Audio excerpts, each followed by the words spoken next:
What's up, everybody, and welcome back to my channel. The Teen Mom 2 girls are working hard to get our attention this week. Chelsea and Kail keep announcing baby milestones on the same day, and it's really funny. Kail announces that she gave birth to the fourth child, and then the same day, Chelsea announces she's pregnant. Now, yesterday, Chelsea announces the sex of her baby. Kail announces photos of her baby. She shows off the first few photos. It's hilarious. And then let's also talk about how Kail is still leaking, in the vagine from this baby, and already talking about the next one with the next baby daddy and her maximum number of kids she's gonna have, which might surprise you. It's pretty steep. Let's start off with Chelsea. First of all, the difference between the two of them and how they're announcing things is night and day. Chelsea is just like organically sharing things like freely with her followers on Instagram, emphasis on the word free, that she's even pregnant, and now the sex of the baby.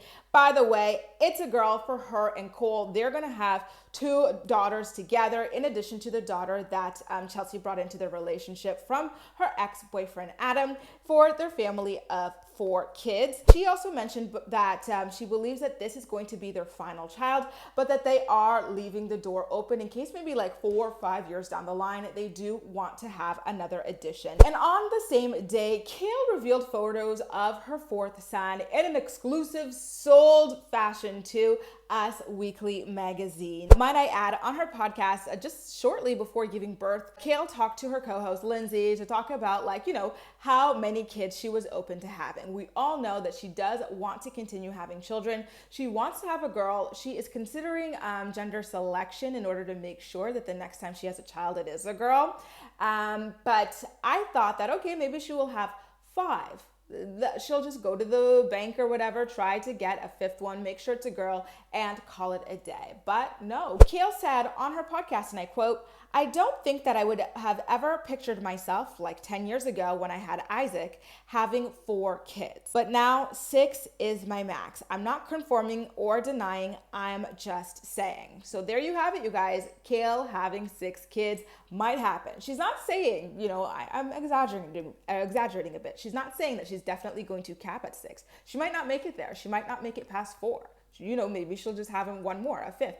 I don't know, but 6 is her maximum, allegedly. So if and when she does make it to 6 kids, you could all kind of breathe a sigh of relief knowing that she is finally done bringing children into her chaos. Personally, I think it's very selfish the way that she's been having her kids, the last 2 particularly. It's just very toxic environments and broken environments that she's bringing them into. And not only for them, but for their older siblings as well. You would think that she would try to have a little bit of stability in their lives and her own life before she continues having kids, but she doesn't seem to care about their emotional well-being that much, because she just keeps popping kids out like they're Neopets at this point. Anyway, Kail's baby boy was born on July 30th at 2:47 p.m., weighing 8 pounds and 15 ounces and measuring 22.5 inches long. And ever since she gave birth, she's been going on to Instagram to share a mixture of content. I've been consistently saying that she has probably had the most negative and miserable pregnancy that I've ever seen someone have on social media. She spent the entire 9 months on social media looking for fights wherever she could find them. She would dig up tweets that no one was even tagging her in and fight with people and victimize herself. She would creep into her baby daddy's Instagram live sessions to victimize herself, even though she's got a PFA against him and they're not supposed to be communicating. She would just go on and on. She would bring herself into drama, like Janelle Evans's drama, other people's drama, just to have a place to fight with people. It was just very toxic. I felt really bad for her child, because you're supposed to not, be as stress-free and positive as possible while you're pregnant, because these things impact your child in utero. So, I have always said that I feel bad for the environment that she was creating that child in. But her still leaking after just giving birth a couple of days ago, she has taken back to being quite negative on Instagram yet again. Let me show you what I mean, you guys. Yesterday, her first post on her Instagram story read, and I quote,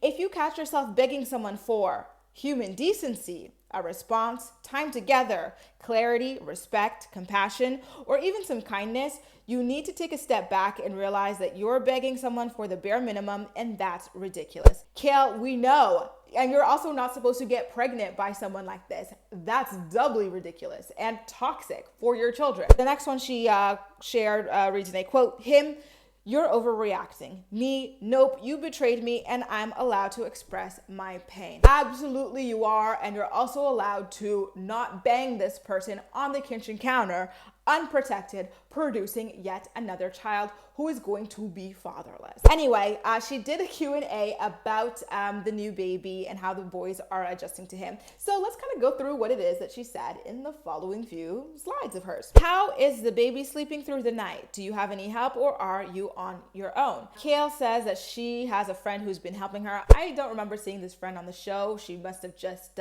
found her way into Kail's revolving door of friends. Welcome, girl. It'll be nice to see you next season. We're gonna miss you the season after that. Someone asked her, when will you post the baby's face? She responded with, honestly, he has some swelling still and his eye is bruised from delivery. So once all that subsides, I will. The next question was, how was a home delivery versus hospital? Is it more peaceful? She responded with, everything was on my terms, what my body was telling me to do. I wasn't connected to a bed. I didn't have to prevent myself from pushing when I felt I had to. I didn't have to push when my body didn't have the urge. I controlled everything. Honestly, that sounds amazing, I gotta say. Did you have a doula present for your birth? She responded with, I did not have a doula. Next time. Here we go, talking about the next baby, which God help us all. Please does not come from Chris's loins, Kail. Don't let this next baby come from Chris's loins. Like, your kids have had enough. Like, find something a little bit more healthy, girl. The next one is, that is not Chris's baby. I cannot believe she posted this online. Like, someone needs to tell this girl the internet is forever. You don't need to post every negative comment you get that like makes you look so ratchet. She responded with, you could pay for the paternity test if you would like me to prove it. And the final question was about how long Kail's labor with this latest baby was, and she responded by giving us a rundown for every baby. She said that with this one it was about 9 hours, with Isaac it was 13 hours, with Lincoln it was 16 hours, with Lux it was 90 minutes. Wow, 90 minutes, imagine that. Anyway, you guys, that is some news going down from Kail and Chelsea Houska from Teen Mom 2. I wonder what they're gonna announce in tandem next. What other milestones are there to announce between the two of these girls? Are you surprised that Kail has not taken a day off of negativity and like woe is me, like relationship quotes, or even talking about her next like sperm donor? Child, I can't. Let me know all of your thoughts and opinions in the comment section down below, and as usual, we'll chat. That's all for now. Thank you so much for watching, and I'll see you next time.